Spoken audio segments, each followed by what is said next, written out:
नमस्कार दोस्तों, मैं दिव्यांशी कोड एक बार फिर हाजिर हूँ एसबीटी न्यूज की खास खबरों के साथ। पेश है आज 26 अप्रैल 2025 शनिवार शाम 7:15 बजे राजस्थान की बड़ी खबरें।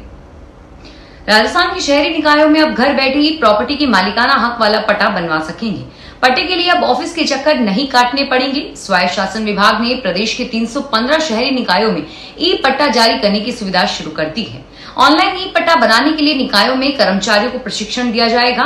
ई पट्टा प्राप्त करने के लिए ऑनलाइन आवेदन करना होगा, लेकिन उससे पहले कुछ जरूरी दस्तावेज आवेदक के पास होने चाहिए। जिस भी प्रॉपर्टी का पट्टा आपको बनवाना है, उसकी खरीद से जुड़े सभी डॉक्यूमेंट्स।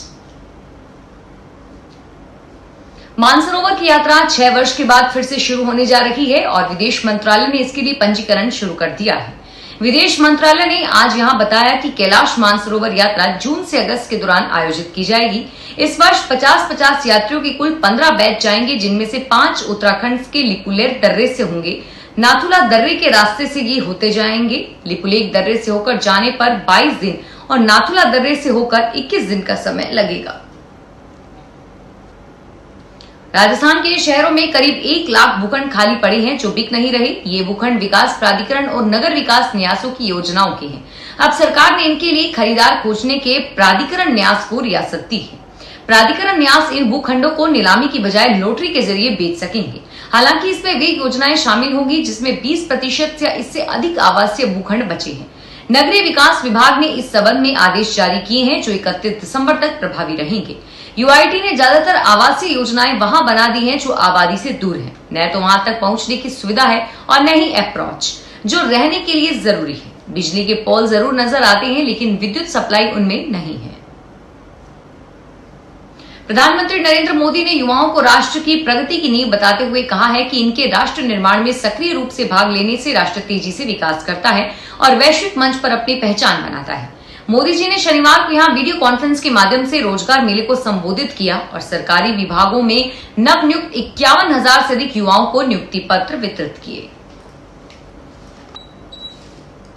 राजस्थान कांग्रेस के प्रदेशाध्यक्ष डोटासरा और विधानसभा में नेता प्रतिपक्ष टीकाराम जूली ने एनएसयूआई के जिला अध्यक्ष को परेशान करने का आरोप लगाते हुए पार्टी विधायकों के साथ पुलिस मुख्यालय में पुलिस महानिदेशक के कक्ष के बाहर धरना दिया। कांग्रेस नेताओं का आरोप है कि 19 अप्रैल को मुख्यमंत्री भजनलाल शर्मा के सीकर दौरे के दौरान उन्हें काले झंडे दिखाने पर पार्टी की छात्र शाखा national student union of India के जिला अध्यक्ष ओम प्रकाश नागा को परेशान किया जा रहा है। नागा को बुधवार को गिरफ्तार किया जा चुका है। प्रतापनगर नगर परिषद के सभापति रामकन्या गुर्जर को स्वायत्त शासन विभाग ने सभी आरोपों से मुक्त कर दिया है। उन पर अपने पति प्रहलाद गुर्जर को निजी सहायक के रूप में नियुक्त करने के आरोप थे। 2022 में सभापति ने अपने पति प्रहलाद गुर्जर को निजी सहायक नियुक्त किया था। इस नियुक्ति और अन्य मामलों को लेकर उनके खिलाफ शिकायत की गई। विभाग ने आयुक्त पद का कार्य करने और अतिक्रमण संबंधी मामले की जांच करवाई। विधि विभाग की जांच में सभापति के खिलाफ कोई भी आरोप प्रमाणित नहीं हुआ, जिस पर उन्हें क्लीन चिट दे दी गई है। राजस्थान के उदयपुर जिले में जिला कलेक्टर नमित मेहता के निर्देश पर सूचना प्रौद्योगिकी व संचार विभाग ने विशेष मुहिम चलाकर 2 दिन में 181 ई मित्र केंद्रों का निरीक्षण किया, जिनमें से 64 केंद्रों पर अनियमितता पाई गई। विभाग की संयुक्त निदेशक ने बताया कि आमजन को ई मित्र सेवाएं सहजता से निर्धारित मिल सके, इस उद्देश्य से जिला कलेक्टर के निर्देशानुसार 2 दिवसीय अभियान चलाया गया। इस दौरान जिले के शहरी व ग्रामीण क्षेत्रों में संचालित 181 ई मित्र कियोस्क केंद्रों का औचक निरीक्षण किया गया। जयपुर में राजस्थान विश्वविद्यालय के छात्रों ने विश्वविद्यालय की मौजूदा समस्याओं को लेकर वीसी ऑफिस का घेराव किया। छात्राओं ने 5 सूत्री ज्ञापन सिंडिकेट सदस्यों को सौंपा। छात्र नेता नीरज खीजड़ ने बताया कि छात्रों की पहली मांग छात्र संघ चुनावों की बहाली है, जिससे छात्रों की लोकतांत्रिक प्रक्रिया में भागीदारी का अवसर मिल सके।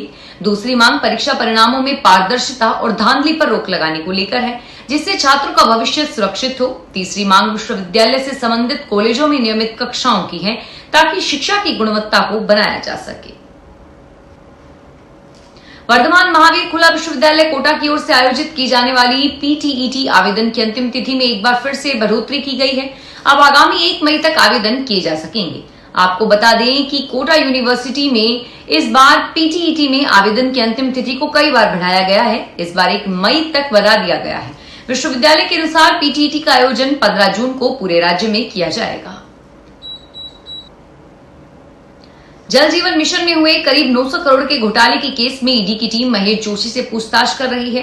महेश जोशी 28 अप्रैल तक ईडी की रिमांड पर है। इस दौरान कोर्ट में महेश जोशी ने 3 डिमांड की थी।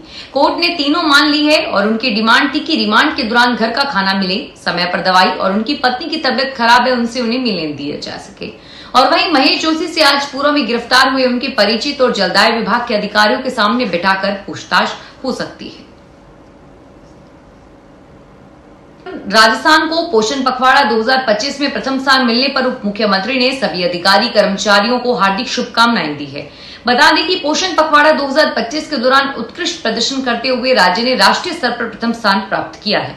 यह उपलब्धि राज्य सरकार, आंगनबाड़ी कार्यकर्ताओं और समाज के सभी जागरूक नागरिकों के प्रयासों का परिणाम है। उप मुख्यमंत्री दिया कुमारी के इस दौरान प्रयास रंग लाए हैं। अलवर सरस दुग्ध उत्पादक संघ प्राइवेट लिमिटेड में डायरेक्टर्स ने इस्तीफा दे दिया है। माया देवी और कमलेश देवी के इस्तीफे के बाद अब कुल 9 डायरेक्टर पद छोड़ चुके हैं। 12 सदस्यीय बोर्ड में अब केवल 3 डायरेक्टर हैं, जिसमें चेयरमैन विश्राम गुर्जर भी शामिल हैं। डेयरी प्रशासन ने चेयरमैन विश्राम गुर्जर की बिलंदी समिति सहित 3 डेयरी को बंद कर दिया है। देश में घरेलू एयरलाइन कंपनियों से मार्च में 2 करोड़ लोगों ने यात्रा की। यह 1 साल पहले की समान अवधि की तुलना में 9% अधिक है। शनिवार को जारी आंकड़ों में यह जानकारी दी गई। भारतीय एयरलाइन कंपनियों के जरिए पिछले साल मार्च में कुल 2 करोड़ लोगों ने यात्रा की। नागर विमानन महानिदेशक ने अपनी मासिक घरेलू यात्री परिवहन रिपोर्ट में कहा कि मार्च 2025 के दौरान घरेलू एयरलाइन से यात्रा करने वाले यात्रियों की संख्या 145.42 थी और इसी अवधि के दौरान यह संख्या 133.68 लाख पर आ गई है। राजस्थान सरकार स्वास्थ्य योजना के तहत अनुमोदित निजी फार्मा स्टोर्स और कॉन्फिड स्टोर्स के लिए नए दिशा निर्देश जारी किए हैं। परियोजना निर्देशक ने इन निर्देशों में दवाओं की प्रक्रिया में पारदर्शिता को सटीक सेवाएं प्रदान करने पर जोर दिया। मुख्य निर्देशों में ओपीडी पर्ची के आधार पर ही दवाओं का बिल बनाना और जेनेरिक दवाओं पर 40% छूट देना शामिल है। लाभार्थी की SSOOIT से जनरेट TIT के बाद ही दवाओं का वितरण सुनिश्चित करने को कहा गया है। मौसम विभाग ने शनिवार को देश भर में मौसम के बड़े बदलाव की चेतावनी दी है। मध्य प्रदेश, राजस्थान समेत 24 राज्यों में तूफान के साथ बिजली गिरने का अलर्ट जारी है और वहीं पूर्वोत्तर राज्यों में लगातार भारी बारिश की संभावना है। बिहार, छत्तीसगढ़ और कर्नाटका में ओलावृष्टि की आशंका है, जिससे तापमान में गिरावट आएगी और गर्मी से राहत मिलेगी। हालांकि कुछ इलाकों में अभी भी हीटवेव चलने का खतरा बना रहेगा। फिलहाल इस बुलेटिन में इतना ही और फिर हाजिर होंगे तमाम बड़ी खबरों के साथ। धन्यवाद।